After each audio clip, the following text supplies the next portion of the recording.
যেতে হবে, আধার কবরে তোমার সাথী হবে। সাদের দুনিয়া ছেড়ে যেতে হবে, আধার কবরে তোমার সাথী হবে। সাথে কেউ যাবে না, যাবে আমলে নামা, সাথে কেউ যাবে না, যাবে আমলে নামা। আর সাদা কাপড় সাথে যাবে, সাদের দুনিয়া ছেড়ে যেতে হবে, আধার কবর তোমার সাথী হবে। সাদের দুনিয়া ছেড়ে যেতে হবে, আধার কবর তোমার সাথী হবে। এই গজলটি মন দিয়ে শুনবেন, সবাই বুঝতে পারবেন। বলছি যখন কথা বলবো আপনি চেপে দেবেন, আমি ইশারা করবো চেপে দেবেন, ঠিক আছে? মানে ডিডিডব্লিউ পুরো সাউন্ড অফ হয়ে যাবে, দুটো তো একই সঙ্গে সেটিং করা আছে, তাহলে ডিডি মারলে আবার সাউন্ড উঠবে, ডিডি চেপে দিলে আবার দুটো সাউন্ড উঠবে। আচ্ছা ওটার কথা বলা হয়নি, শুনতে ওরকম হবে।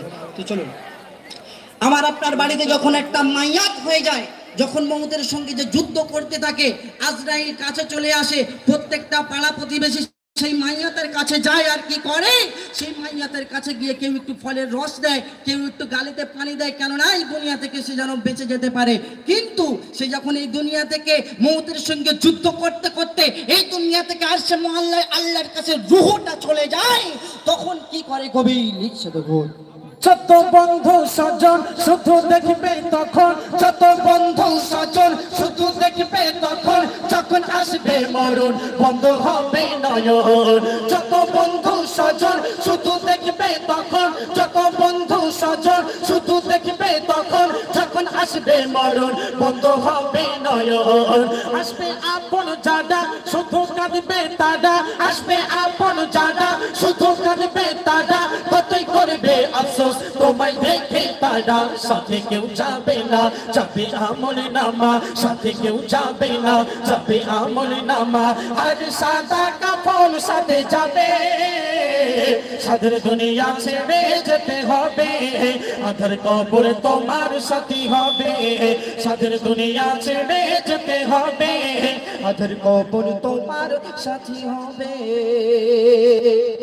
শুনবেন, সেই মাইয়াটা যখন যুদ্ধ করতে করতে এই দুনিয়া থেকে আর সে মহল্লায় চলে যাবে, প্রত্যেকটা মানুষ বাড়িতে মাইয়াতকে দেখার জন্য কত লোক কুটুম সবাই সারি সারি বাড়িতে ঢুকবে। কেউ কাফনের কাপড় কাটতে ব্যস্ত থাকবে, কেউ মাইয়াতকে গোসল করানোর জন্য ব্যস্ত থাকবে, কেউ কবরস্থানে গিয়ে কবর খুলতে ব্যস্ত থাকবে, কেউ ঘাস ঝাড় কাটতে ব্যস্ত থাকবে। কিন্তু মাইয়াদের সাথে সেদিন কি হবে কবি লিখছে দেখুন। তোমায় গোসল দেবে, সাদা কাফনে পরাবে, তোমায় গোসল দেবে, সাদা কাফনে পরাবে, জানাজা নামাজ হবে তোমায় নিয়ে যাবে।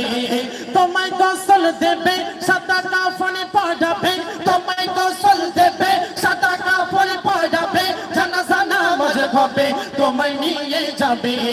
দুজন নামবে গোডে তোমায় রাখার তরে, দুজন নামবে গোডে তোমায় রাখার তরে, তুমি করবে মনে হেরা সাথে যাবে।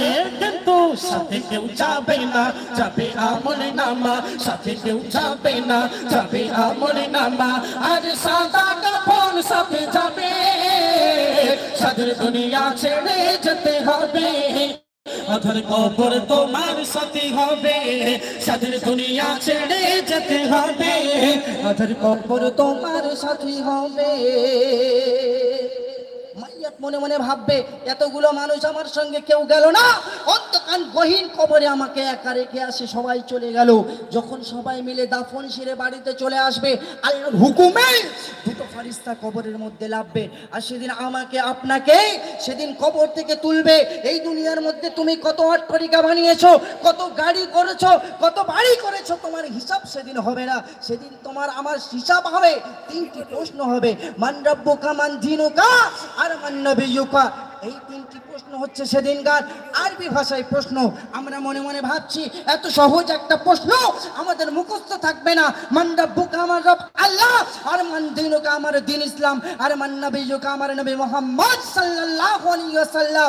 সেদিন খোদার কসম খেয়ে বলছি, আমার আপনার ঈমান যদি ঠিক না থাকে আমাদের কোনো কাজে আসবে না। সেই কথাই কবি লিখছে দেখুন। মন করলে কি দাসবে তোমায় ডেকে তুলবে, মন করলে কি দাসবে তোমায় ডেকে তুলবে, দুজন ফারিস্তা মিলে তোমায় সওয়াল করিবে।